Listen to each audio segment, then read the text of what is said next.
Indian business history में अगर किसी ने सिस्टम को समझा और फिर उस सिस्टम को अपने हिसाब से मोड़ दिया, वो नाम था धीरूभाई अंबानी। एक नॉर्मल स्कूल टीचर का बेटा जो बना इंडिया का सबसे पावरफुल बिजनेसमैन। लेकिन उनकी लाइफ सिर्फ सक्सेस स्टोरी ही नहीं है, ये पावर, पॉलिटिक्स और प्रेशर के गेम से कम नहीं था। Chapter 1, the rise. 28 दिसंबर 1932 गुजरात के जूनागढ़ डिस्ट्रिक्ट का एक छोटा सा कोस्टल विलेज चोरवाड, जहाँ पैदा हुआ एक लड़का धीरूभाई अंबानी। उनका असली और पूरा नाम था धीरजलाल हीराचंद अंबानी। उनके पिता हीराचंद गोवर्धन अंबानी एक नॉर्मल स्कूल टीचर थे। माँ जमुना बहन एक सिंपल होम मेकर। घर में पैसा लिमिटेड था, ना बिजनेस का कोई बैकग्राउंड, ना कोई इंडस्ट्रियल कनेक्शन। लेकिन एक चीज़ अलग थी, धीरूभाई अंबानी के अंदर का हंगर। कहते हैं बचपन में ही उन्होंने रिस्क लेने की आदत सीख ली थी, जो गिरनार के मेले में पकौड़े बेचने से शुरू हुआ। ये सिर्फ पैसे कमाने के लिए नहीं था, लेकिन एक माइंडसेट था जो मार्केट को समझने में उनके काम आया। उन्होंने वहाँ सीखा डिमांड कब बढ़ती है, प्राइस कैसे एडजस्ट होता है, प्रॉफिट मार्जिन कैसे निकलता है। ये छोटी छोटी चीज़ें ही उनका पहला बिजनेस स्कूल बनी। 90s, 40s और 50s आते आते ब्रिटिश रूल खत्म हो चुका था। कंट्री इंडिपेंडेंट थी, लेकिन इकोनॉमी अभी बहुत वीक थी। इंडियन इंडस्ट्री लिमिटेड थी, इंपोर्ट पर कंट्रोल स्ट्रिक्ट था, प्राइवेट सेक्टर उस टाइम इतना पावरफुल भी नहीं था। और क्योंकि कंट्री में उस टाइम इतना केओस मचा हुआ था, उसकी वजह से मिडिल क्लास भी उस टाइम बहुत ज़्यादा स्ट्रगल कर रहा था। और कहते हैं ना, मुश्किलें ही इंसान को स्ट्रॉन्ग बनाती हैं, और ये वही इन्वायरमेंट था जहाँ धीरूभाई अंबानी का माइंडसेट और ज़्यादा डेवलप हो रहा था। 1950 के आसपास सिर्फ 16-17 की एज में धीरूभाई अंबानी ने एक बोल्ड डिसीजन लिया। वो सीधा यमन चले गए, जो उस वक्त ब्रिटिश कंट्रोल में एडन का हिस्सा था। वहाँ उन्होंने ज्वाइन की एबेसियंस एज कंपनी, जो कि ट्रेडिंग कंपनी थी, उसमें क्लर्क की पोजीशन पर ज्वाइन किया। सैलरी उनकी नॉर्मल थी, लेकिन एक्सपोजर एक्स्ट्रा ऑर्डिनरी था। यमन में उन्होंने बहुत सी चीज़ें सीखी। ऑयल का ग्लोबल ट्रेड कैसे होता है, शॉपिंग और लॉजिस्टिक सिस्टम कैसे काम करता है, international currency exchange, profit calculation at high scale. उन्होंने देखा कि दुनिया में सिर्फ बिजनेस लोकल नहीं होता, बल्कि एक ग्लोबल सप्लाई चेन से जुड़ा हुआ है। यही वही मोमेंट था जो आप कह सकते हो उनका टर्निंग पॉइंट था। वो वहाँ सिर्फ एम्प्लॉय नहीं थे, वो ऑब्जर्व कर रहे थे। एक पॉपुलर स्टोरी के मुताबिक जब उन्होंने देखा कि सिल्वर कॉइन की मेटल की वैल्यू उसकी फेस वैल्यू से ज़्यादा हो गई है, तब उन्होंने कॉइन्स को मेल्ट करके प्रॉफिट कमाया। मेरे कहने का मतलब है, अगर हम 1 रुपये का सिक्का लें और उसे मेल्ट कर दें, तो उससे जो मेटल मिलेगा उसकी वैल्यू 1 रुपये 10 पैसे होगी। मतलब कि उस पिघले हुए मेटल की वैल्यू उस 1 रुपये से ज़्यादा थी। इस स्टोरी की ऑथेंटिसिटी पर अभी भी बहुत से लोगों को डाउट है, लेकिन एक बात क्लियर है, उनमें अपॉर्चुनिटी को स्निप करने की एबिलिटी थी। यमन में जॉब सिक्योर थी, स्टेबल इनकम थी, लेकिन धीरूभाई अंबानी का सपना जॉब करने का नहीं था। उन्होंने डिसाइड किया कि मैं अपना खुद का बिजनेस खड़ा करूंगा। 1958 में वो इंडिया वापस आए। भले ही उनके पास उस टाइम करोड़ों नहीं थे, लेकिन एक्सपीरियंस करोड़ों का था। ये स्टोरी सिर्फ एक इंसान की तरक्की की नहीं थी, बल्कि एक माइंडसेट की तरक्की की थी। गांव का एक लड़का जो ग्लोबल मार्केट देख चुका था, रिस्क लेना सीख चुका था, साथ ही सिस्टम को बहुत अच्छे से समझ चुका था। ये सब होने के बाद स्टेज रेडी था। मुंबई उनकी नेक्स्ट बैटलफील्ड बनने वाली थी। पोर्ट सिटी, टेक्सटाइल मिल्स का हब, ट्रेडिंग मार्केट का सेंटर। लेकिन ये टाइम वो था जब लाइसेंस राज चलता था। इंडिया में बिजनेस करना उस टाइम इतना आसान नहीं था। Import quota, government permission, foreign exchange control, political influence, इन सब वजहों के कारण यहाँ उस टाइम सर्वाइव ही करना बहुत मुश्किल था। और इसी टाइम यहाँ एंट्री ली धीरूभाई अंबानी ने। उन्होंने मुंबई में मस्जिद बुंदेर एरिया में एक छोटा सा 350 से 400 स्क्वायर फीट का ऑफिस खोला और अपनी कंपनी खोल दी, जिसका नाम रिलायंस कमर्शियल कॉरपोरेशन रखा। फर्नीचर थोड़ा सिंपल, स्टाफ थोड़ा लिमिटेड और कैपिटल बहुत टाइट रखा। उनके बिजनेस मॉडल की बात करें तो पॉलिएस्टर को इंपोर्ट और मसालों को एक्सपोर्ट करते थे। काम बहुत रिस्की था, क्योंकि फॉरेन एक्सचेंज अप्रूवल चाहिए होती थी, और अगर कोई शिपमेंट डिले हो तो लॉस हो सकता था। मार्केट भी उस टाइम इतनी स्टेबल नहीं थी, फ्लक्चुएशन अनप्रिडिक्टेबल थी। उन्होंने एक स्मार्ट स्ट्रेटेजी अडॉप्ट की। उन्होंने लो मार्जिन और हाई वॉल्यूम पर खेलना स्टार्ट किया। जहां दूसरे ट्रेडर्स हाई प्रॉफिट पर डील चाहते थे, धीरूभाई अंबानी फास्ट टर्नओवर चाहते थे। एग्जाम्पल के लिए, अगर मार्केट में कोई 100 रुपये में सामान बिक रहा है, तो वो 98 से 99 रुपये में ही बेच देते थे, जिसका रिजल्ट ये रहा कि मार्केट में उनका बहुत बड़ा शेयर होने लगा, कैश फ्लो फास्ट हुआ और उनका नेटवर्क और ज़्यादा स्ट्रॉन्ग होने लगा। और उनकी ये एग्रेसिव प्राइसिंग स्ट्रेटेजी उनकी पहचान बनने लगी। 1950s और 60s में बिजनेस सिर्फ प्रोडक्ट का नहीं था, बल्कि कनेक्शंस का गेम था, जिसको देखते हुए धीरूभाई अंबानी ने भी ब्रोकर्स के साथ रिलेशनशिप बिल्ड किए, बैंक ऑफिशियल से रिपोर्ट्स तैयार करवाए, पॉलिटिशियन से इनडायरेक्ट कनेक्शन डेवलप किया। ये ओपनली विजिबल नहीं था, लेकिन धीरे धीरे फाउंडेशन तैयार हो रही थी। इंपोर्ट करना उस टाइम बहुत कॉम्प्लेक्स प्रोसेस था। गवर्नमेंट कोटास लिमिटेड थे, अगर किसी को इंपोर्ट लाइसेंस मिल गया तो वो मार्केट को कंट्रोल कर सकता था। क्रिटिक्स कहते हैं धीरूभाई अंबानी ने सिस्टम को बहुत डीपली समझा और रूल्स के अंदर रहकर लूप होल्स का यूज़ किया। धीरूभाई अंबानी ने एक रूल फॉलो किया, कैश फ्लो कभी रुकना नहीं चाहिए। प्रॉफिट कम हो सकता है, लेकिन रोटेशन फास्ट होनी चाहिए, जिससे वो पेमेंट्स को जल्दी सेटल करते थे, सप्लायर्स का ट्रस्ट जीतते थे और बायर्स का भी कॉन्फिडेंस उन पर बना रहता था, जिसकी वजह से मार्केट में उनकी इमेज एक रिलायबल और अग्रेसिव ट्रेडर्स की थी। बॉम्बे के एस्टेब्लिश ट्रेडर्स उनको लाइटली लेते थे कि गांव का लड़का ही तो है, लेकिन धीरू भाई अंबानी ऑब्जर्व करते थे, वो रिस्क लेने से कभी नहीं डरे और उनका माइंडसेट सिंपल था, अगर सिस्टम कॉम्प्लेक्स है तो उसे सीखो और अगर मार्केट टफ है तो उसे बीट करो। वो ट्रेडिंग तो कर रहे थे, लेकिन उनको एक बात भी समझ आ गई थी कि रियल पावर इंपोर्ट एक्सपोर्ट में नहीं है बल्कि मैन्युफैक्चरिंग में है, और अगर रॉ मटेरियल को आप कंट्रोल करो तो मार्जिन भी आपके कंट्रोल में होगा। और यही सब सोचते हैं उनका नेक्स्ट विजन बोर्न हुआ, टेक्सटाइल मैन्युफैक्चरिंग। और इसी विजन ने आगे चलकर नारोडा प्लांट का फाउंडेशन रखी। मस्जिद बुंदेर के छोटे से ऑफिस में सिर्फ डील्स नहीं हो रही थी, वहाँ एक एम्पायर का ब्लूप्रिंट तैयार हो रहा था। ये उनके लिए एक रिस्की फेक था, जहाँ धीरू भाई अंबानी ने सिर्फ पैसा ही नहीं कमाया बल्कि उन्होंने सिस्टम की पल्स पकड़ ली। Chapter 3, stock market revolution. 1970 का इंडिया। स्टॉक मार्केट सिर्फ एलिट्स का गेम था। मुंबई स्टॉक एक्सचेंज में लिमिटेड लोग थे और इन्फॉर्मेशन भी पब्लिक तक नहीं पहुंचती थी, और उस टाइम मिडिल क्लास भी इन्वेस्टमेंट से डरता था, कंपनीज फैमिली कंट्रोल करती थी। ये क्लोज सर्कल था और फिर यही एंट्री होती है धीरू भाई अंबानी की। 1977 में उन्होंने एक डेयरिंग डिसीजन लिया और अपनी कंपनी को पब्लिक कर दिया। तब तक कंपनी का नाम भी टेक्सटाइल इंडस्ट्री में एस्टेब्लिश हो गया था, जिसके शेयर्स धीरू भाई अंबानी ने आम लोगों को ऑफर किए। ये सिर्फ फंड रेज नहीं था, बल्कि ये उस टाइम पावर डिसेंट्रलाइज का एक एग्जाम्पल बना। धीरू भाई अंबानी ने दूसरे लोगों से एक यूनिक अप्रोच ली। उन्होंने स्मॉल इन्वेस्टर्स को टारगेट किया, रूरल गुजरात और स्मॉल टाउन्स में मार्केटिंग की, और साथ ही उन्होंने लोगों को समझाया कि वो शेयर होल्डर बनने के लिए तैयार हों। ये वो टाइम था जब लोग एफडी को ज़्यादा प्रेफर करते थे स्टॉक मार्केट के मुकाबले, क्योंकि उस टाइम लोगों को मानना था कि स्टॉक मार्केट बहुत रिस्की काम है। लेकिन धीरू भाई अंबानी ने धीरे धीरे सबका भरोसा जीता और उसी भरोसे ने पैसे को अट्रैक्ट किया। ज़्यादातर कंपनीज स्मॉल हॉल्स में एजीएम करती थी, लेकिन धीरू भाई अंबानी ने एक स्टेडियम ही बुक कर दिया। हज़ारों शेयर होल्डर्स आए। ये सिर्फ एक मीटिंग नहीं थी, ये एक मूवमेंट था जिसमें धीरू भाई अंबानी ने लोगों को फील करवाया, आप सिर्फ इन्वेस्टर नहीं हो बल्कि पार्टनर हो। इस इमोशन और ओनरशिप के मेल ने लोगों के अंदर धीरू भाई अंबानी के लिए एक लॉयल्टी पैदा की। और इन सब के बीच में धीरू भाई अंबानी ने एक और टेक्निकल मास्टर स्ट्रोक खेला। उन्होंने कन्वर्टेबल डिवेंचर्स का यूज़ किया। अगर मैं सिंपल लैंग्वेज में कहूँ, लोन जैसा इन्वेस्टमेंट जो बाद में शेयर्स में कन्वर्ट हो सकता था, जिससे ये हुआ कि कंपनी को लॉन्ग टर्म के लिए कैपिटल मिला, इन्वेस्टर्स को फ्यूचर अपसाइड की होप मिली। ये फाइनेंशियल इंजीनियरिंग का एक स्मार्ट मूव था। 1980s के अर्ली फेज में मार्केट में ग्रुप था जिसे लोग बियर कर्टल के नाम से जानते थे। उन्होंने रिलायंस के शेयर्स को शॉर्ट सेल करने की कोशिश की। ऑब्जेक्टिव सिंपल था, शेयर प्राइस को गिराना। लेकिन धीरू भाई अंबानी ने भी टाइम रहते काउंटर स्ट्रेटेजी का यूज़ किया। उन्होंने अपने सपोर्टर्स को शेयर्स को होल्ड करने को कहा, जिसका रिजल्ट ये रहा, बियर कर्टल को सेटलमेंट में प्रॉब्लम हुई, जिससे रिलायंस के शेयर्स और स्ट्रॉन्ग हो गए। इससे मार्केट में एक मैसेज क्लियर हो गया था कि रिलायंस को हिलाना ईजी नहीं है।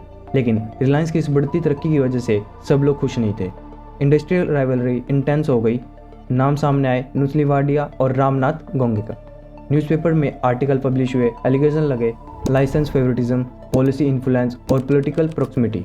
ये सब होने के बाद ये सिर्फ बिजनेस नहीं रहा था, ये पावर का बैटल बन चुका था। 1970s और 80s के टाइम इंडिया में बिजनेस और पॉलिटिक्स इंटरकनेक्टेड था। लाइसेंस राज सिस्टम में गवर्नमेंट अप्रूवल क्रिटिकल थी।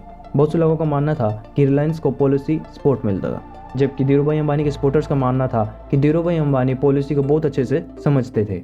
लोगों के अलग अलग बिलीव्स थे, कुछ लोग अंबानी के खिलाफ थे तो कुछ लोग अंबानी के सपोर्ट में थे। धीरू भाई अंबानी का यह सफर, टेक्सटाइल से रॉ मटेरियल तक का कंट्रोल लेना, बैकवर्ड इंटीग्रेशन, पेट्रोकेमिकल्स की एंट्री, रॉ मटेरियल को खुद प्रोड्यूस करना, कॉस्ट कंट्रोल करना, स्केल मैक्सिमाइज करना, ये सब लॉन्ग टर्म स्ट्रेटेजी थी। धीरू भाई अंबानी ने शॉर्ट टर्म में प्रॉफिट से ज़्यादा फोकस किया स्केल पर। 1970 का पब्लिक इशू सिर्फ एक आईपीओ नहीं था, बल्कि ये इंडियन के मिडिल क्लास को इकोनॉमिक पावर देने का मूवमेंट था। और इन सब की वजह से ही वो सिर्फ बिजनेसमैन ही नहीं बल्कि मार्केट मेकर बन गए। Chapter 4, the war. 1980s में भी इंडिया में बिजनेस करना मतलब गवर्नमेंट अप्रूवल के मेज से कम नहीं था। Import licence, production quota, foreign exchange clearance, policy approvals, ये सारा सिस्टम कंट्रोल करता था कि कौन ग्रो करेगा और कौन वहीं रुक जाएगा। और इसी सिस्टम में सबसे तेज जो ग्रो कर रही थी वो थी रिलायंस इंडस्ट्री, और इसी ग्रोथ ने कई सारे पावरफुल लोगों को अनकंफर्टेबल कर दिया। रिलायंस का टेक्सटाइल और पेट्रोकेमिकल एक्सपेंशन दूसरे ओल्ड बिजनेसेस फैमिलीज के लिए चैलेंज बनने लगा था। मीडिया में क्रिटिकल रिपोर्ट्स पब्लिश होने लगी। ये अब सिर्फ कॉर्पोरेट कंपटीशन नहीं था, बल्कि एक इन्फ्लुएंस का बैटल बन चुका था। इंडियन एक्सप्रेस ग्रुप, जो उस टाइम रामनाथ गोयनके के अंडर था, रिलायंस पर इन्वेस्टिगेटिव रिपोर्ट्स पब्लिश किए। क्या रिलायंस को अनफेवर एडवांटेज मिल रहा है? क्या पॉलिटिक्स उसके फेवर में मॉडिफाई हो रहा है? इन आर्टिकल की वजह से पब्लिक पर्सपेक्टिव दो हिस्सों में डिवाइड हो गया। एक साइड जो धीरूभाई अंबानी को एक विजनरी इंडस्ट्रियलिस्ट कह रहे थे, जबकि दूसरी साइड धीरूभाई अंबानी को सिस्टम मैनिपुलेटर बोल रहे थे। सच उस टाइम कॉम्प्लेक्स था, लेकिन नैरेटिव पावरफुल बन चुका था। दूसरी तरफ स्टॉक मार्केट में भी कुछ ट्रेडर्स ने रिलायंस के शेयर्स को शॉर्ट सेल करने की कोशिश की। ऑब्जेक्टिव क्लियर था, वो रिलायंस के शेयर्स को गिराना चाहते थे जिससे कि एक पैनिक क्रिएट हो। लेकिन धीरूभाई अंबानी ने भी काउंटर मूव खेला। उन्होंने चुपके से मार्केट में बाइंग सपोर्ट क्रिएट की और जब सेटलमेंट का टाइम आया तो शॉर्ट सेलर्स को शेयर्स डिलीवर करने पड़े, जिसका रिजल्ट ये हुआ कि बेयर कैपिटल को लॉस हुआ।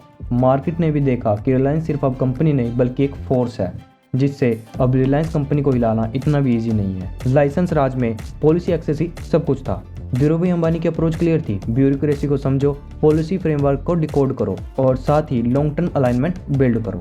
उन्होंने ओपनली तो पॉलिटिक्स में एंट्री नहीं ली, लेकिन पॉलिटिकल इकोसिस्टम को भी इग्नोर नहीं किया। 1986 में धीरूभाई अंबानी को एक स्ट्रोक आया। ये आप कह सकते हो उनकी लाइफ के वनरेबल मोमेंट्स थे। मार्केट में अनसर्टेनिटी फैली, कॉम्पिटिटर अलर्ट हुए, लेकिन रिलायंस अब भी मजबूती से खड़े रहा, जिसके कुछ वजह थी strong internal structure, prepared leadership pipeline, जिनमें उनके बेटे मुकेश और अनिल अंबानी ग्रेजुअली विजिबल होने लगे थे।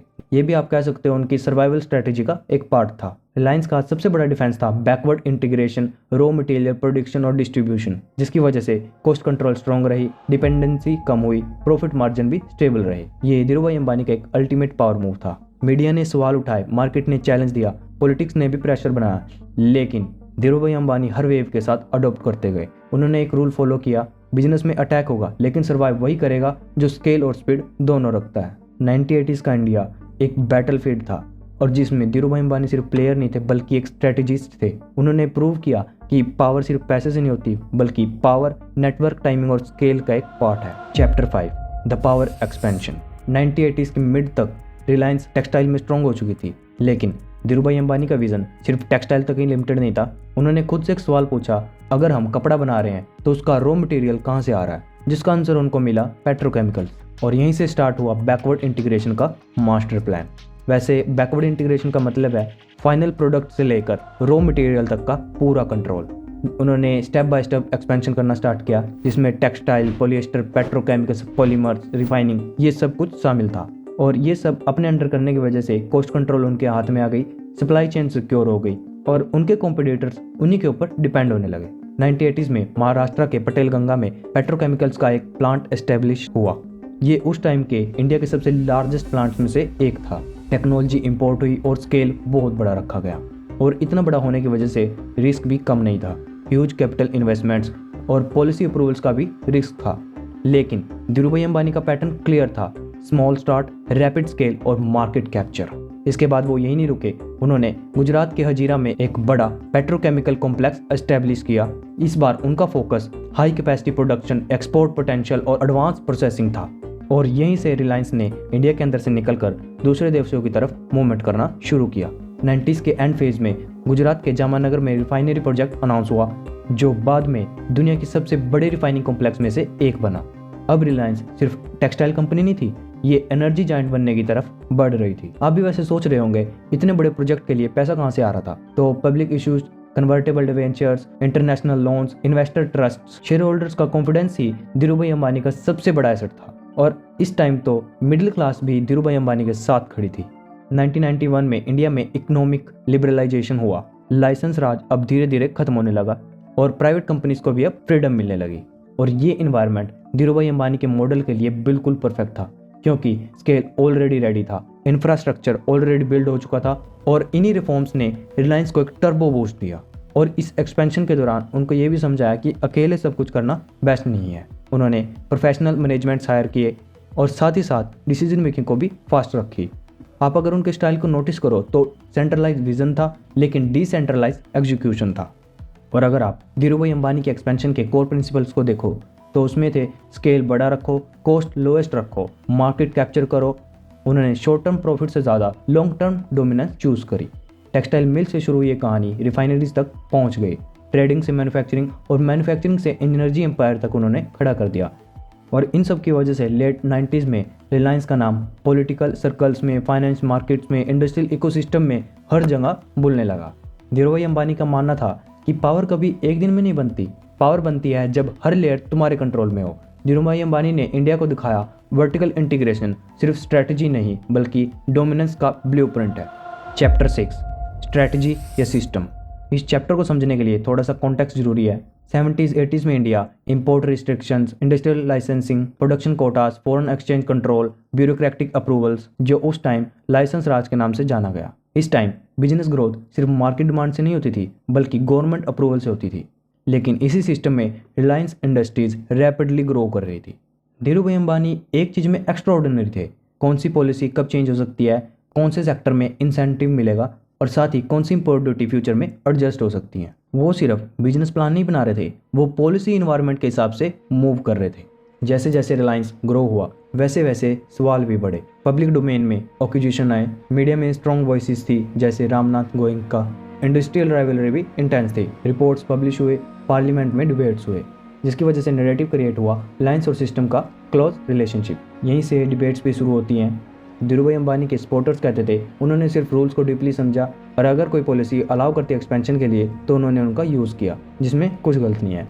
लेकिन धीरूभाई अंबानी के जो खिलाफ थे वो कहते थे कि उनको पॉलिसी शिफ्ट्स का बेनिफिट और एडवांटेज मिला। बिजनेस हिस्ट्री में एक कॉमन ट्रूथ है, लार्ज स्केल ग्रोथ बिना रेगुलेटरी अलाइनमेंट के मुश्किल है। डिफरेंस सिर्फ इतना है, क्या अलाइनमेंट नेचुरल था या इंजीनियर्ड था। क्लियर प्रूफ किसी साइड का डेफिनेटिव नहीं था, लेकिन पर्सपेक्टिव पावरफुल था। धीरूभाई अंबानी का एक और स्ट्रॉन्ग वेपन था financial structuring, convertible debentures, retail participation, aggressive capital raising. उन्होंने फंडिंग का एक डेमोक्रेटाइज्ड मॉडल क्रिएट किया, जिससे हुआ क्या कि मिडिल क्लास उनके साथ खड़ी हो गई। और जब पब्लिक इन्वेस्टर तुम्हारे साथ खड़े हो तो पॉलिटिकल प्रेशर भी डाइल्यूट हो जाते हैं। लाइसेंस राज में ब्यूरोक्रेसी एक गेटकीपर थी। धीरूभाई अंबानी की अप्रोच सिंपल थी, प्रोसेस समझो, डिले अवॉइड करो, डॉक्यूमेंटेशन स्ट्रॉन्ग रखो, पॉलिसी कंप्लायंस का स्ट्रक्चर मेंटेन करो। उन्होंने ब्यूरोक्रेसी को अपना एनिमी नहीं माना और खुद को सिस्टम का ही एक पार्ट बना लिया। ये एक उनकी प्रैक्टिकल स्ट्रैटेजी थी जो उनके बहुत काम आई। साथ ही रिलायंस ने अपने कम्युनिकेशंस को भी स्ट्रॉन्ग रखा, एजीएम्स ग्रैंड की, इन्वेस्टर रिलेशन एक्टिव रहे और एक्सपेंशन अनाउंसमेंट्स बोल्ड थी। नैरेटिव ग्रेजुअली शिफ्ट होने लगा। जहां उनको कुछ लोग पहले कंट्रोवर्शियल ट्रेडर बोल रहे थे, लेकिन अब लोगों ने उनको नेशनल इंडस्ट्रियलिस्ट के रूप में देखना स्टार्ट कर दिया था। 1991 में इंडिया में इकोनॉमिक रिफॉर्म हुए, लाइसेंस राज वीक हुआ, प्राइवेट सेक्टर को और ज़्यादा फ्रीडम मिली, जिसके लिए रिलायंस ऑलरेडी प्रिपेयर्ड थी। रिलायंस की प्रिपरेशन और टाइमिंग बहुत परफेक्ट थी, जिसकी वजह से उनकी ग्रोथ को एक बहुत अच्छा बूस्ट मिला। स्ट्रैटेजी और सिस्टम के बीच की अलाइन कभी क्लियर नहीं होती, लेकिन जो सिस्टम को समझ लेता है वही सिस्टम के अंदर ग्रो करता है। धीरूभाई अंबानी के कोर बिलीव्स थे, पॉलिसी चेंज होने का वेट मत करो बल्कि इन्वायरमेंट के हिसाब से अपने आप को अडेप्ट करो, और इससे पहले कि तुम्हारे कॉम्पिटिटर्स तुमसे आगे निकल जाए उनसे पहले ही स्केल पर बिल्ड करो। और इन सब के बीच में पब्लिक सपोर्ट को भी कभी मत भूलो। इन सब को देखकर एक बात तो पता चली गई थी, उन्होंने इंडिया के इंडस्ट्रियल फ्रेमवर्क पर परमानेंट फुटप्रिंट छोड़ दिए थे।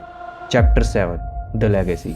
24 जून 2002 को धीरूभाई अंबानी को एक मेजर स्ट्रोक आया, जिसकी वजह से वो मुंबई में ही हॉस्पिटलाइज हो गए। डॉक्टर ने पूरी जी जान लगा के कोशिश की, लेकिन 6 जुलाई 2002 को वो इस दुनिया को छोड़कर चले गए। उनकी कहानी फिर भी खत्म नहीं होती, यहीं से उनकी लेगेसी शुरू होती है। उन्होंने सिर्फ एक कंपनी नहीं बनाई थी, उन्होंने इंडिया का बिजनेस कल्चर को ही चेंज कर दिया था। जब धीरूभाई अंबानी गए तब तक रिलायंस इंडस्ट्री इंडिया की सबसे वैल्यूएबल प्राइवेट कंपनी में से एक बन चुकी थी।